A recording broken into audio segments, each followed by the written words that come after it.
Hello everybody, this is Nico Novum Del Val, and here we are, finally getting started. Thanks to some roster problems, Undefined Esports has lost their first ban. They're just gonna wait this out here. Their roster issues are what caused this to take so long. So, yep, they have to wait out their first ban. They lost that first ban, but it's okay because now we're finally getting into Champion Select. Got a little bit late. I hope you all enjoyed that highlight reel. I will be making them for every day from now on, and they'll go up on the YouTube channel. Make sure to find the link below. It's below the stream, and all VODs will be posted there the day after the game runs is when the VOD will be posted, somewhere around noon, and then the highlight reel will be played that night and then be posted along with the last day's games as a VOD the next day. So there's going to be a highlight reel every day. It took me 2.5 hours to edit, so I hope you enjoyed it. If you did not see it, then you'll be able to see it a little bit later when I upload it. It'll be the first video I upload. That one's gonna go up tonight just so everybody can see it in all its glory again. It was fun to make, but it took me a really long time, and now I'm really hungry, but gotta cast this game. So anyways, we do see the bans coming out. Juggernauts being a little bit focused. Skarner and Darius being removed from the beginning. It seems like we're seeing a more increased focus on these champions than we did yesterday in the match of Windows Photo Viewer and Euphoria Gaming. They seem to be more important for these teams. And not just the Juggernauts, but also these other top lane champions that have been really emergent on this patch. The top lane champion pool is being really thinned by this. So we're going to be going on to the third tier, or even the fourth tier picks when all of these are being removed on such a consistent basis. Mordekai's are also a ban, showing up really good in the bottom lane, but also being buffed to work a little bit better in a solo lane in this patch. Still, Mordekaiser is still extremely strong no matter where you put him. He has a slightly weak laning phase against the other AD carries, but once he gets past level 6, once he gets his first item, which is usually a Trinity Force, he can do quite a lot of damage. But we do see the first pick coming out of UES. They lost their first ban, remember, and it's going to be the Alistair for them to be locked in. If these teams are really prioritizing the Juggernauts, one of them is still available in Garen. I think he's probably the weakest of the bunch, however, and it's probably the reason we did not see a ban. On the red side, we do see PMM hovering the Gragas and hovering the Thresh. And there's two very high impact champions from them we saw very frequently in the weekend championship. Both of them get locked in. Both of these are very high comfort picks, one for Rushing Guy, one for Kabloomy, and you do see the penalty that UES has to pay for losing that ban. And then their next two picks are going to be interesting. They did first pick that Alistair. They put a lot of priority on that. Has a really great knock-up CC, and it doesn't really say a ton about your composition. It is a little bit disengaged, a little bit engaged. It's great for team fights, so we'll see how well it can do. Meanwhile, we do see the Victor being hovered. Still a high-impact pick. We see it so often. We saw it being a high-impact pick in yesterday's series, where he was doing really well. But Victor is not the one that gets locked in. However, it's going to be Lee Sin and Kalista. Kalista being that really strong laning phase AD carry. It's been nerfed a few times now, but I still think it's pretty strong, especially if you can get it to that mid-game power spike without dying too often. And then those Ren stacks can stack up really high in the middle of those team fights and do a lot of damage. But also just that that's crazy objective control that Kalista offers. If she can get a few seconds on an objective, she's better than having Smite. So, Tipster's Smite skills matter a little bit less. UES Gamigam was actually the jungler over there, but they did a little bit of roster swaps coming into this matchup. I guess they lost a few people or something, but they moved around the roster. 4C is going to be the starting mid as long as he shows up for the next 3 weeks. As being their starting mid. Tipster, meanwhile, and Subway ADC is completely new. He is going to be the sub for them. So there are 2 subs being played out in this match. That's going to be 4C and Subway ADC. So having those subs and probably not playing with this full lineup up until this point. It's probably going to be really difficult for them. I see that PMM is probably going to have an advantage here. They switched out their mid laner.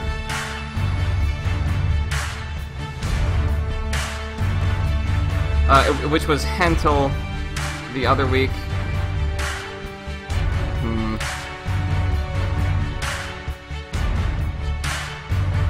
Anyways, we're going to see that Victor coming out, and also Hecarim, really strong picks. One for the top lane. Color Wheel just showed really well in the weekend championship that he performs extremely high level, at an extremely high level on carry style champions. He played Hecarim, he played Rengar. He always built some great damage, always did plenty of damage onto his team. I really want to see him making the plays, dictating the pace of the map, even though he's only going to have the Ignite for that lane as Hecarim.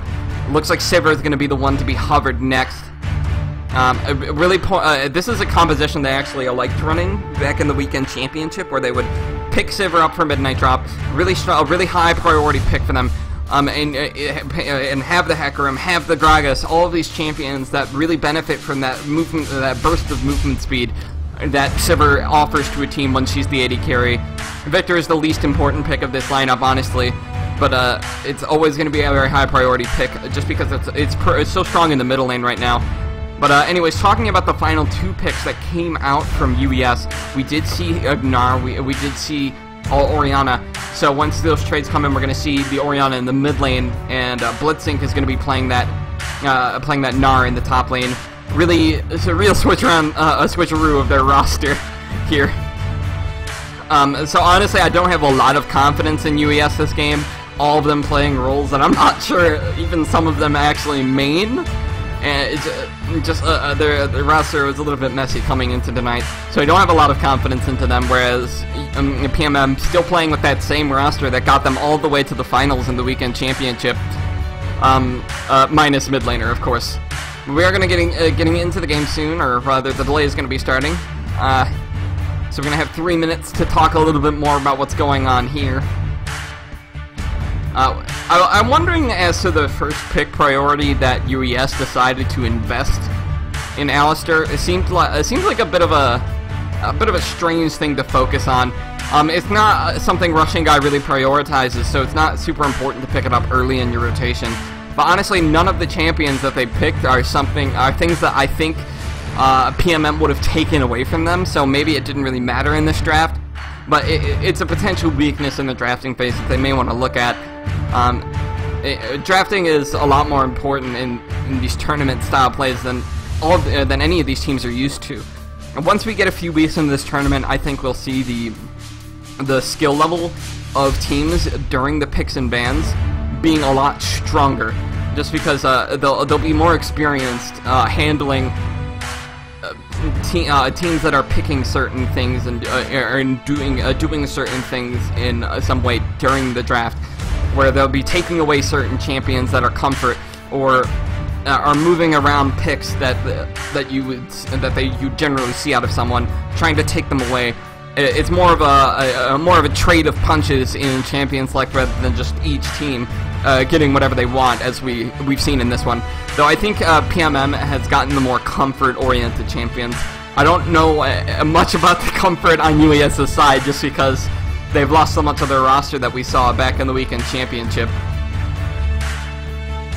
So we're going to see a lot of new things coming out from them here. Not sure if it's from a champion's perspective, but it's definitely from a roster perspective.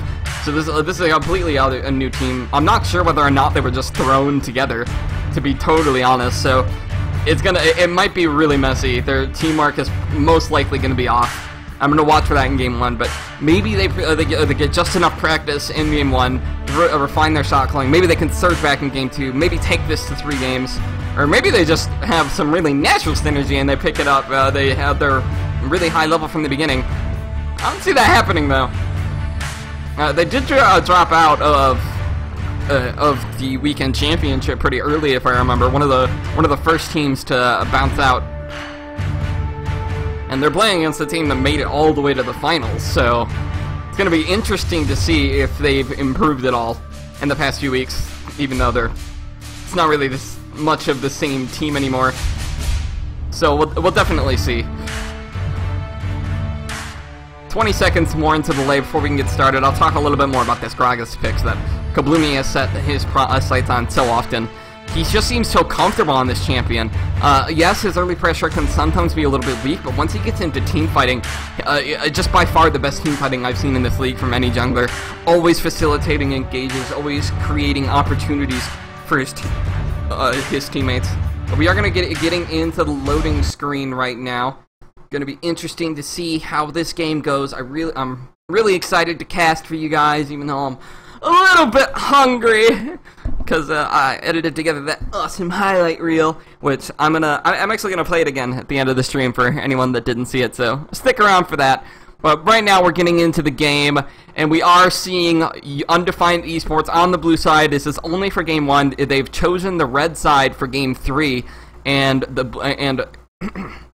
PMM chose a blue side for game 2, so that puts them in the red side the next 2 games. This is the only chance at blue side that UES is going to get. Probably the best, because having those counter picks once you can see the comfort of your enemies is really good. So we're going to see that coming into the next game, but right now we're going to see the starting lineups. It's going to be Bloodsync in the top, the starting lineups with for Undefined Esports. We have Bloodsync in the top lane, Tipster in the jungle, Forcey in the middle lane, Subway 80 carry at 80 carry, and UES Gamigam at support. And for Pet My Meme, PMM, it's going to be Color Wheel in the top lane, Kabloomy in the jungle, Melchior in the middle lane, Midnight Drop at 80 carry, and Russian Guy at support. We'll see how this goes for them. Everybody's getting out onto the Rift. Should be an exciting game, and I'm pretty sure I have the wrong overlay up. There it is. Okay, now I have the right overlay up, and everything is a-okay. Color Wheel taking his time getting out of the base. 30 seconds in, still hasn't bought, whereas we see UES pressuring up into this middle lane, really looking to prove themselves, but they do step on a ward here, so any attempt at an invade is probably going to be cut off. Kabloomy and the rest of PMM going to run away a little bit as a group of 5 members comes in here. Victor shoots out of Desiree, though, somehow only hits Subway. Seems a little bit strange, but either way, the invade does not end up going incredibly well. And it looks like UES is going over to the red side of the jungle now. Color Wheel is finally bought, left the base. He has a Doran's Blade. He does spot Tipster and company coming in here. Tipster jumps onto Color Wheel, but Color Wheel has a turret well in range. Doesn't matter that he doesn't have flash. That's not going to be a kill. Jungle camps are going to be spawning rather soon, so Tipster is going to be looking to get back now. No way this invade works, so he's just going to be heading over to the Krugs, maybe the red buff, and gonna pick that up. And then we're going to get started with this game, finally. With the minions have now spawned, they're moving down the lanes. We'll be able to get everything started. Looks like it's going to be the Krugs as the option for Tipster. Usually the start, being able to get that early leash from your bot lane is pretty nice. Meanwhile, Russian Guy looking like he wants to tank a few hits for Kabloomy here to start out with. Oh no, Kabloomy just smites it. And the bottom lane of Pet My Meme is just going to take the that Grom for themselves. They're going to walk into the lane at level 2 with a bit of damage on them, but still level 2. Looks like Midnight Drop got 100% of the experience from that camp. Otherwise, Russian Guy would have gotten it too. He walked a little bit too far away. The experience range of the Grump and the Krugs is really short, just because your bot lane is usually going to be hanging around there. I'm pretty sure that's why Riot decided to make the experience range so short. So Russian Guy didn't get any of the experience, and Bloodsync gets executed by the wolves. That's going in the highlight reel, boys. Anyways, not much is going to happen from that. Bloodsync still has his teleport, and he only died when it was like one little small wolf left in the camp. But it's still pretty bad for him, just because he's going to have to run into this lane now. A level advantage on Color Wheel, because Bloodsync didn't manage to get that last little wolf, didn't manage to get level 2. Luckily, however, the minions are pushed all the way up to his tower, so he doesn't have to worry about fighting Color Wheel this early. He should be able to hit level 2. Yep, does hit level 2 without having to trade with Color Wheel any, but Color Wheel coming in, dealing a nice bit of damage, but Bloodsync trading pretty evenly right there. Color Wheel getting a really small early lead as far as minions are concerned, but Color Wheel also getting much lower. Meanwhile, on the bottom lane, Gaming Game has gone into Russian Guy. Russian Guy flays Gaming Game and Subway towards his 80 carry. Gaming Game is getting really low. Midnight Drop is going to chase on, gets first blood. He's looking for Subway 80 carry now. He's chasing on to him, using that passive to run towards him. Throws out the Boomerang Blade, but only the outgoing one connects. So Subway is going to get away. It's going to be a 1-0 first blood for Midnight Drop. Going to be a really great start for the bot lane to Pet My Meme. Really well executed play in reaction to what UES was trying to do. It was really over-aggressive of them to go in so early and into a bad position onto Russian Guy instead of Midnight Drop.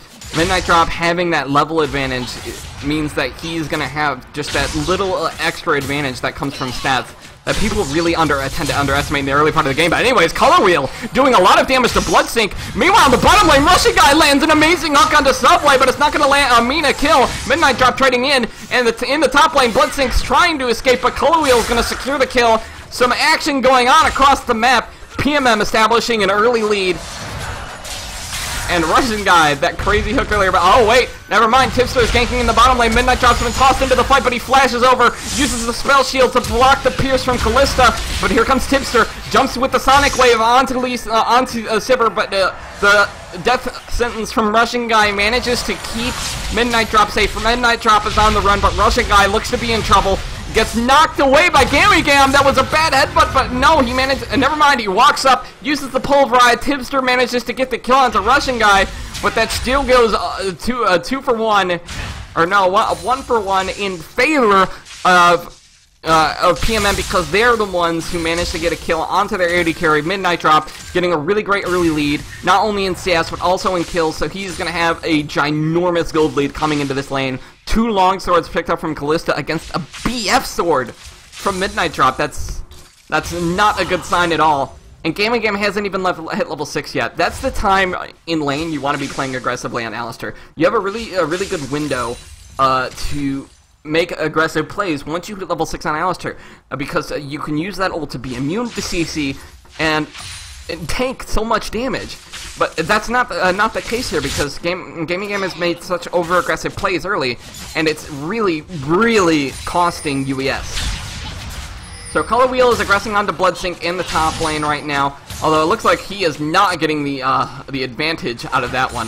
Meganar is going to be coming up for Bloodsink, so Color Wheel is going to be forced to play a little bit back until that expires. No other big leads manufacturing on the map. Color Wheel is a bit ahead in gold right now, because he does have that kill against the 2 deaths of Bloodsink. Or actually, no, I'm sorry, it's only 1 death. He got executed by that camp in the beginning of the game, so it's really only 1 death. But it gives him a nice little lead that he can press in lane. Though Bloodsink is currently getting the better of him, just because he's a ranged champion, getting some really nice damage. Meanwhile, in the bottom lane, everybody's just farming up. Subway is really behind now. 2 kills have been given up to Midnight Drop. Sure, Midnight Drop is not ruling him on creeps or anything, but just being that behind is such a bad situation to be in as an AD carry. Down items means that the other AD carry is going to hit the part of the game where they're strong faster. Anyways, Color Wheel uses Onslaught of Shadows onto Bloodsink. Bloodsink is going low. Looks like he's going to die. Dino-Gnar dives under his turret as Color Wheel backs on off. Now that is also going to build a really big CS lead for him in that lane. He's going to crash this entire wave of minions into the tower. Bloodsink is not going to come up for 8 more seconds. He does have a teleport to get back to lane, but either way, he's going to lose a whole lane, a wave of CS. Subway getting in onto Russian Guy. The Sentinel passive not doing as much damage as he would like. Gravity Field gets dropped by Melchior onto 4C. 4C getting low, pops the potion as he flashes away. Looks like he is just barely going to live in that situation. Ooh. He must be taking like a breath right there. He's like, because that was close. I really want to see Kabloomy and PMM just pressure onto this dragon early now. That they've built such a significant lead. Got that AD carry. Oh wait, Color Wheel coming in under 4C. Gets ulted by the command Shockwave. He's on a killing spree, but it looks like he's going to die to Chipster after the Ignite ticks off. shut down by Tipster. Meanwhile, in the bottom lane, Subway 80 carry gets grabbed by Rushing Guy. Midnight Drop tried to put the damage onto him, but it wasn't enough. Midnight Drop throws out the Boomerang onto Gammy Gam. The curse to kill by Rushing Guy. Double kill for Rushing Guy in the bottom lane. Not the right recipient of the kills, but kills are kills. That's going to be a wave crashed against the turret on also for the bottom lane now. But, oh, here comes Tipster. No minion to block his attack, but Rushing Guy steps in to take the Sonic Wave instead. Throws out the death sentence. Tipster is getting low. Midnight Drop secures the kill. He gets onto a killing spree now. This might be a tower, but Midnight Drop also might want to be careful. Nope, Kabloomy is going to be calling the dragon here. The bottom lane of PMM is going to head up towards that dragon pit. UES not having a very great game here. Color Wheel is now dominating up here in the top lane. Yes, you're winning this trade a little bit, Bloodsync. But once that Mega Gnar goes down, it's going to be an onslaught of shadows from Color Wheel, and he is going to die. He's 0-3 right now, really letting down his team against Color Wheel, who has proven to be one of the most dominant top laners in the NML. So it's not super surprising that he's totally destroying Bloodsync right now. It feels like the only top laner that Color Wheel has had trouble against thus far has been Nerve. So seeing him go against Bloodsync, it's not surprising that he's wrecking him so far. But it looks like he's going to be forced to back right now. Got knocked down by the range trading. It looks like he traded a little bit too much when he didn't have what he wanted up just yet. But he also doesn't have Trinity Force yet, and he built this early AP, which means that he's not getting as much early damage as he would want. Once he manages to get that gold lead a little bit more in, gets a more useful item, like once Sheen comes up and he can actually use that proc to do extra damage, or once he gets Phage and he gets the movement speed boost off every auto attack, that's when this lead is going to start showing itself. Right now, he only has a Mana Crystal and an Amp Tome, so it's not enough for him to look as dominant as he is doing in this lane right now. So yes, even against the Doran's Blade and 2 Ruby Crystals, an Amp Tome on Hecarim is not the greatest item as far as damage is concerned. Honestly, the cooldown reduction is probably doing more for his damage than that. Oh, Kabloomy is hanging around in the top lane right now. Looks like it's going to turn into a 2v2. Color Wheel comes in onto Bloodsync. Tipster jumps in onto Kabloomy. Why are you doing this, Tipster? You do not have the advantage in this situation. Color Wheel is a lot more fed than you, and Color Wheel is on the chase now. Meanwhile, Bloodsync is going after Kabloomy on the backline. Color Wheel secures the kill. Kabloomy is forced to flash away. Color Wheel is coming back around. Devastating charge. He's looking for Bloodsync now. A bounce comes out from Bloodsync, but it's not going to be in the right direction. Luckily, Mega Gnar comes up, and he manages to throw Color Wheel away with his ult. One for nothing trade in the favor of PMM. Yet again, Color Wheel is destroying this lane. Once he gets items, it's just going to be over. Looks like he's going to go for the dive now. Bloodsync's Mega Gnar is up, and so is his time alive. Color Wheel secures another kill, now 5-1. Woo. When you let Color Wheel get ahead, he gets ahead. Like, really far ahead. Anyways, Midnight Drop looking to try and farm in the bottom lane here.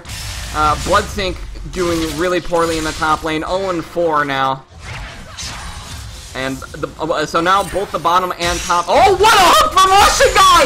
It lands just onto Subway ADC. Here comes the ult from Midnight Drop as UES Gaming Game is on the run. Teleport is coming out from Bloodsync, and Tipster is also collapsing from the other side. Subway ADC can't really join the fight. He's way too low. Bloodsync is coming in. Rushing Guy throws out the hook. It manages to land on the Gaming Game. Midnight Drop is going to drop Tipster. He's on a rampage. Bloodsync is looking to turn it back. Rushing Guy flashes, secures the kill on the Subway. Double kill for Midnight Drop. 4C is over here, uses his command Shockwave, but it doesn't manage to get the kill. Midnight Drop just barely manages to survive a little bit, but Bloodsync shuts him down. It's still going to be a dead Bloodsync, however, it's 3v1. They are going to dive him. Melchior is going to pick up the kill for a double kill. Ace for PMM. They have established an enormous early game lead. Looks like they're also going to take this bottom lane tower. Well done. Well done from PMM, executing on their early leads, creating a chaotic team fight that's also under their control. They got that early dragon, now they're going to spend their spoils of war. And now with Melchior also having gold, this is a triple threat team that's fed in triple threats. I don't know what I was trying to say there, but anyways, yeah. This is a triple threat team now. All three of these carries are fed Midnight Drop, yes, he's Sivir, and yes, Melchior is Victor, so they're not the greatest carries coming from those lanes. But when you're this fed, that doesn't even matter!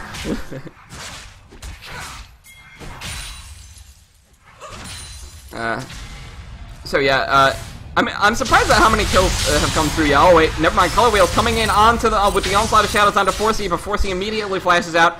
Looks like he's gonna be safe. Tipster is joining him just to be safe, but there's no aggressive potential left for UES. They just gotta play way back.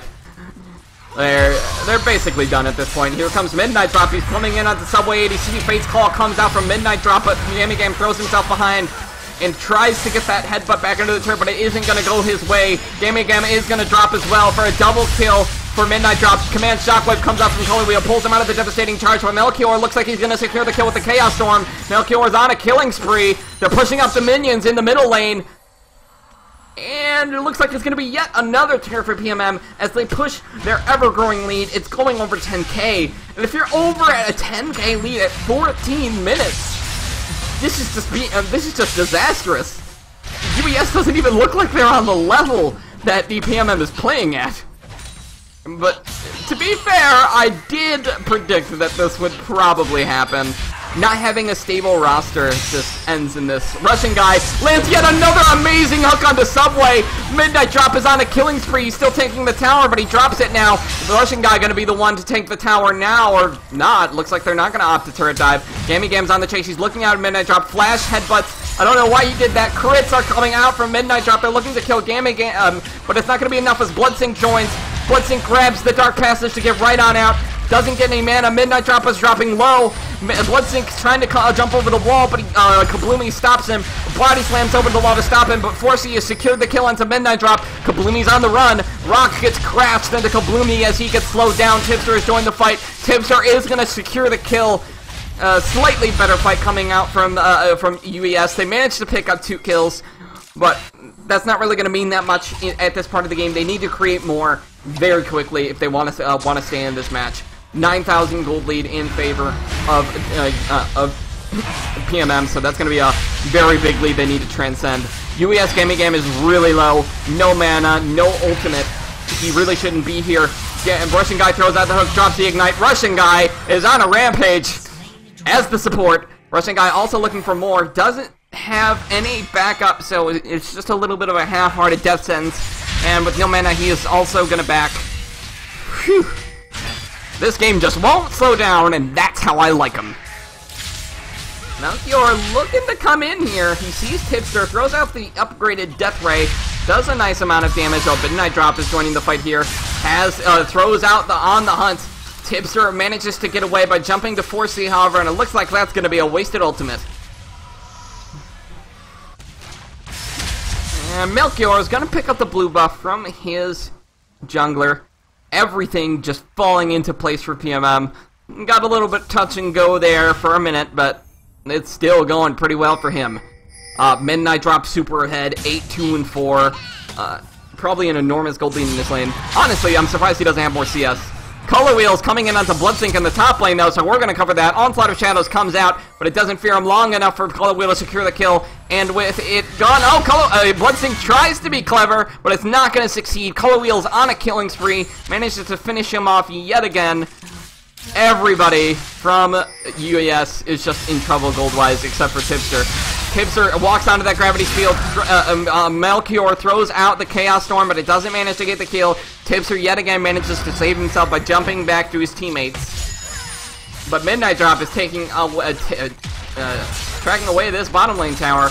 Hit after hit after hit. It's going to go down very soon if no one comes. But Russian guy is smartly zoning away any attempts to come and defend this tower. It's going to be another tower for PMM. Their gold lead is growing above 10,000 now. If it gets any higher than this, then UES is just done. Melchior drops the gravity field, tries to stun up Gamegam, but Gamegam walks on out of it. It's going to be a turret dive for Kabloomy. He drops the explosives cast to throw 4C into the fight. Midnight Drop capitalizes. Tipster is looking for Kabloomy. The ignite is burning, but the self-heal is just going to barely keep Kabloomy alive for the second until Tipster manages to secure him. Face Call comes out, but Midnight Drop secures the kill onto Bloodsync. Midnight Drop gets headbutted into the fight, but it's right towards a kill. Never mind. Double kill for Tipster as Color Wheel picks up another kill of his own. Onslaught of Shadows is available. Death Ray comes out, but Onslaught of Shadows misses. He's going for Subway 80 carry. He should be going for Tipster, but nope. Devastating Charge on the Subway 80C. Color Wheel is unstoppable. He might also want Tipster. He's waiting for that Devastating Charge cooldown. Tipster is hiding under the tower. Tipster throws out EQ, but it looks like he's going to run away now. Doesn't want to mess with 4C. Hook comes out from Russian Guy. It's going to be a shutdown for Melchior. Command Shockwave lands onto 2, but there's not enough damage from 4C to kill anyone. Russian Guy is still forced to flash away, however. Melchior is going to jump in, gets the double kill onto 4C as Russian Guy is on the run. Chaos Storm just going to burn through a little bit more minions. Honestly, they don't have as big a CS lead as they could have, but who cares, because they have so many kills. Who needs creeps? We're going to be leaving out in this bottom lane, just pushed up the minions a little bit, just going to recall back to base, and Baron is going to be available in 50 seconds. Because of all of these kills that have been given to the primary members of PMM, that Baron could be a really fast shred. You're looking at a team that has 30-minute items at 20 minutes, just because they're so fed. The gold lead has gotten all the way to 13,000. That's not a gold lead you transcend unless you wait for the for like 60+ minute games. And if PMM already has this gold lead at 19.5 minutes, 5 towers, and it looks like it's going to be a shutout for them. No turrets for UES. Tipster is going to go down to Midnight Drop as a team fight is initiated. Color Wheel is looking for Gaming Game now. Unbreakable Will is started, but it's not going to last long enough. Color Wheel has decided to switch targets. Goes after 4C with the Onslaught of Shadows. Color Wheel is dominating after 4C is obliterated. Gammy Gam stuck in a place he doesn't want to be. Teleport is going to come out for Color Wheel just to teleport into range, just to kill Gammy Gam. Devastating Charge comes out, but it's going to run out before Gammy Gam manages to get manages to get to Gammy Gam. Looks like Gammy Gam is going to be able to run into a tower. Devastating Charge comes up, however, so Gammy Gam is being forced to run even farther. He can't execute himself. Color Wheel looking for the Devastating Charge yet again, just waiting for that cooldown to secure the kill. Gammy Gam trying to be clever, trying to escape, but it looks like it's not going to be enough. No! Gammy Gam headbutts him away. This chase is going on forever. What the hell is going on? Ignite gets dropped from Color Wheel, and it is going to finally secure the kill. Color Wheel is godlike. And that was entertaining. And a surrender is going to come out from UES. Yeah, I'm going to have to agree with that one. No way. You're going to win with the gold in that condition. And it looks like PMM is going to secure the first game of this series. Wow, that was insane. Well, not really insane as much as UES just got absolutely destroyed.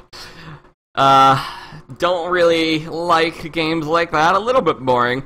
There's not much to analyze, just PMM got so far ahead in their lanes that they just managed to snowball the games. They could walk around in like scattered groups and still manage to win every fight that they came across.